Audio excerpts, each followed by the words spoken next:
नमस्कार दोस्तों, स्वागत है आप सभी के एक बार फिर आईटीआई एक्सपर्ट में। आज का वीडियो खास रहेगा ग्राम चौकीदार भाइयों के मानदेय को लेके। ग्राम चौकीदार भाइयों का जो मानदेय है काफ़ी ज़्यादा कम है। ग्राम चौकीदार भाइयों के द्वारा जो है तो मुख्यमंत्री जी को ज्ञापन सौंपा गया है। ज्ञापन सौंपने से पहले उन्होंने अपनी बातों को शेयर करते हुए बताया कि ग्राम चौकीदार भाइयों का जो मानदेय है तो वो चाहते हैं कि हमारा जो वेतनमान है वो पीआरडी भाई व होमगार्ड भाई जो है उनके तहत ही उनका भी मानदेय बढ़ाया जाए, साथ में उनको मिलने वाली सुविधाओं को उनको भी मुहैया कराई जाए।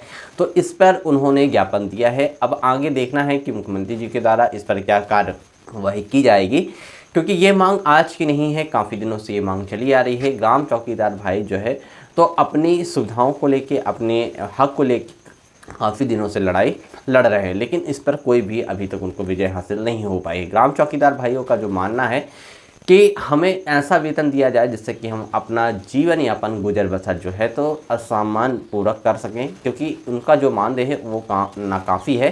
साथ में उन्होंने कई सारी ऐसी बातें भी सरकार के सामने रखी जिससे कि उनको पूरा किया जा सके। जैसे कि ग्राम चौकीदार भाइयों ने बताया कि जब वो थाने में अब ड्यूटी करते हैं तो थाने के ग्राम की निगरानी करते समय कई बार ऐसा होता है कि कोई दुर्घटना या कोई सूचना यदि शासन तक देनी होती है, थाने तक देनी होती है, तो कई सारे ऐसे ग्राम चौकीदार भाई हैं जिनके पास अभी तक मोबाइल भी उपलब्ध नहीं है, तो उसकी सूचना देने में उनको काफ़ी समय लग जाता है। तो देखिए, एक महत्वपूर्ण बात यह है कि ग्राम चौकीदार भाइयों के पास एक मोबाइल फ़ोन ज़रूर होना चाहिए। तो इस पर भी सरकार को ध्यान देना होगा, प्रशासन को ध्यान देना होगा कि उनको जो ज़रूरत की चीज़ें हैं वो जल्दी जल्दी मुहैया कराई जाए, जिससे कि उनके जो कर्तव्य पालन हैं उनमें जो है तो उनको काफ़ी ज़्यादा फ़ायदा मिल सके। ग्राम चौकीदार भाइयों में देखिए इस समय काफ़ी ज़्यादा असंतोष की भावना है। ग्राम चौकीदार भाई चाहते हैं कि हमारा मानदेय बढ़ाया जाए, लेकिन कार्यवाही की कोई भी अभी तक सूचना सरकार के द्वारा न तो विभाग के द्वारा दी गई है।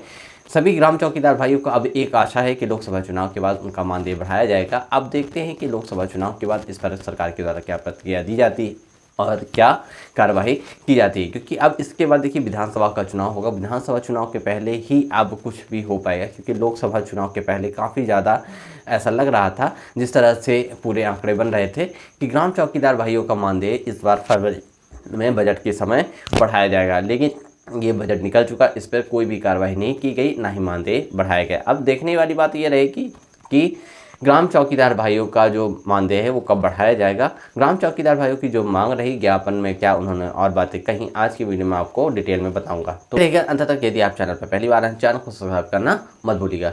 तो दोस्तों, मैं आपको ले चलता हूँ अपने लैपटॉप की स्क्रीन पर और बताता हूँ कि ग्राम चौकीदार भाइयों का जो ज्ञापन उन्होंने सौंपा उसमें उन्होंने क्या बातों को सरकार के सामने व विभाग के सामने रखा है। तो दोस्तों, ये जो घटना निकल के सामने आ रही है उत्तर प्रदेश से निकल के सामने आ रही है। देखिए, ग्राम प्रहरियों ने, ग्राम चौकीदार भाइयों ने मुख्यमंत्री जी को ज्ञापन भेजकर उनको भी पीआरडी व होमगार्ड की तरह मानदेय व सुविधा प्रदान किए जाने की मांग की है।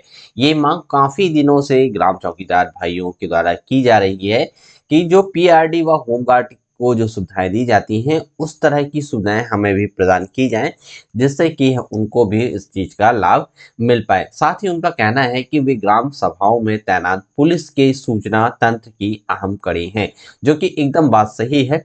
यदि हम देखें तो ग्राम चौकीदार भाई पूरे गांव की जो सुरक्षा की दृष्टि से देखा जाए तो सबसे महत्वपूर्ण कड़ी वही होते हैं। सबसे पहले कोई भी सूचना, यदि गांव में कोई भी घटना घटित होती है तो उसकी सूचना ग्राम चौकीदार भाइयों के माध्यम से ही थाना प्रशासन को दी जाती है। ठीक है, वर्तमान में उन्हें मानदेय जो दिया जाता है वह अपर्याप्त है। इस मानदेय में देखिए काफी ज्यादा कमी है। इस मानदेय के अनुसार आज के इस महंगाई के दौर में जीवन बसर करना काफी ज्यादा मुश्किल भरा है। ठीक है, तो मुख्यमंत्री को संबोधित ज्ञापन व एसडीएम कार्यालय में जो ज्ञापन सौंपा गया उसमें देखिए बताया गया कि पिछले 18 वर्ष से ग्राम प्रहरी कार्य कर जो रहे हैं, 30 दिन व 24 घंटे ग्राम सभाओं की निगरानी रखते हुए तमाम तरह की आपराधिक गतिविधियों की सूचना पुलिस विभाग को देते हैं। कोरोना काल में भी उन्होंने बेहतर सेवा दी। यदि देखा जाए तो कोरोना काल में जो कहा जाए तो लोग घर से बाहर नहीं निकल पा रहे थे, लेकिन उस समय भी ग्राम चौकीदार भाइयों ने अपनी जिम्मेदारियों को समझते हुए, अपने कर्तव्य का पालन करते हुए जो है तो भरपूर सहयोग दिया हमारे शासन के साथ, हमारे पुलिस भाइयों के साथ। ठीक है, साथ ही इसके साथ ही वे आपदा, चुनाव ड्यूटी, बोर्ड परीक्षा व न्यायालय से संबंधित थाना कोतवाली को सूचनाओं का आदान प्रदान करते हैं, जो कि एकदम सही है। कुछ महीने पहले देखा कि जब बोर्ड के एग्जाम चल रहे थे उत्तर प्रदेश में, तो देखिए काफी जगह जो है तो उन ग्राम चौकीदार भाइयों की ड्यूटी लगाई गई थी। तो देखिए हर जगह जहाँ भी ऐसी जरूरत महसूस होती है कि ग्राम चौकीदार भाई आके यहाँ से ये चीजों को संभाल लेंगे, तो उनकी ड्यूटी लगा दी जाती है, उनकी सेवाओं का लाभ लिया जाता है। ठीक है? तो देखिए इस तरह से वर्तमान में उन्हें मात्र जो हम देखें तो वर्तमान में उन्हें मात्र 2500 रुपए दिए जा रहे हैं, जो कि नाकाफ़ी है, बहुत कम है। ठीक है? जिससे वह उनके परिवार व गुजर बसर नहीं हो पा रहा है। उन्होंने मुख्यमंत्री जी से 18 वर्ष से कार्यरत ग्राम प्रहरियों को होमगार्ड पीआरडी की तरह वह मानदेय वृद्धि समायोजन कार्य विस्तार दिए जाने हेतु बात कही। ठीक है?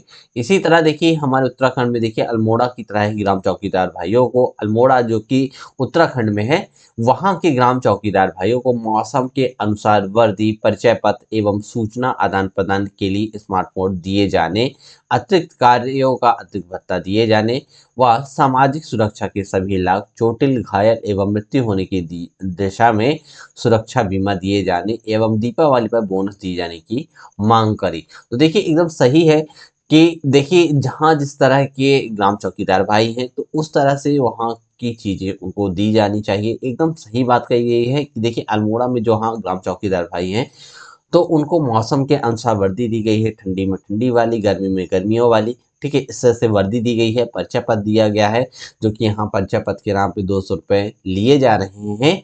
ठीक है? तो कहीं न कहीं ग्राम चौकीदार भाइयों का जब वेतन इतना कम है, तो उनको देने से पहले एक बार सोचना पड़ता है। ठीक है? यदि शासन के द्वारा ये दे दिया जाए, यदि विभाग के द्वारा, तो उनको ऐसे बनवाने की ज़रूरत ही क्यों पड़ेगी? दूसरी बात कि आज की डेट में देखिए काफ़ी सारे जो ऐसी वारदात होती हैं जिनकी सूचना इंस्टेंट तत्काल ही ग्राम चौकीदार भाइयों को देना पड़ता है अपने थाने में जहां वो पदस्थ हैं। लेकिन उनके पास देखिए स्मार्टफ़ोन नहीं है, ठीक है? तो इससे क्या होता है, कई सारे ऐसे ग्राम चौकीदार भाई हैं जिनके पास तो फ़ोन ही नहीं है, ठीक है? तो इस तरह से उनको सूचना देने जाते समय जो है तो काफ़ी समय लग जाता है, जिससे कि काफ़ी विलम्ब हो जाता है। तो इसलिए स्मार्टफ़ोन बहुत ही ज़्यादा आवश्यक कड़ी बन चुका है इनकी जो सेवा है उसमें, ठीक है? साथ में देखिए अतिरिक्त कार्यों के लिए जैसे कोई अतिरिक्त कार्य है, कहीं भेजा जा रहा है, तो उसके बिहाफ़ में उनको जो है तो उसका भत्ता दिया जाना चाहिए। सामाजिक सुरक्षा के सभी लाभ, यदि वो घायल हो जाते हैं, चोटिल हो जाते हैं या फिर किसी भी समय यदि उनकी मृत्यु हो जाती है, तो उसके लिए बीमा का एक नियम बनाया जाना चाहिए। जैसे कि हरियाणा सरकार के द्वारा आपने देखा कि वहाँ इसका नियम बना हुआ है और वहाँ इस चीज़ का लाभ दिया जाता है। साथ में दिवाली के टाइम पे ग्राम चौकीदार भाइयों को सरकार के द्वारा यदि कुछ भी बोनस दिया जाता है, तो इससे वो और ज़्यादा खुशी हो जाएँगे, ठीक है?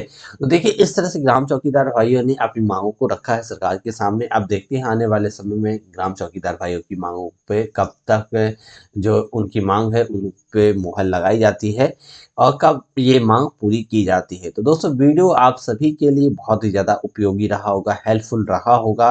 तो वीडियो को लाइक एंड शेयर करिए अपने दूसरे ग्राम चौकीदार भाइयों के साथ।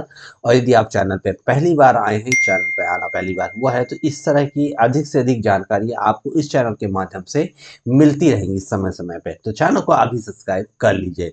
तो दोस्तों मिलते हैं एक नई जानकारी के साथ एक नए वीडियो में। तब तक के लिए समस्त ग्राम चौकीदार भाइयों को मेरा नमस्कार।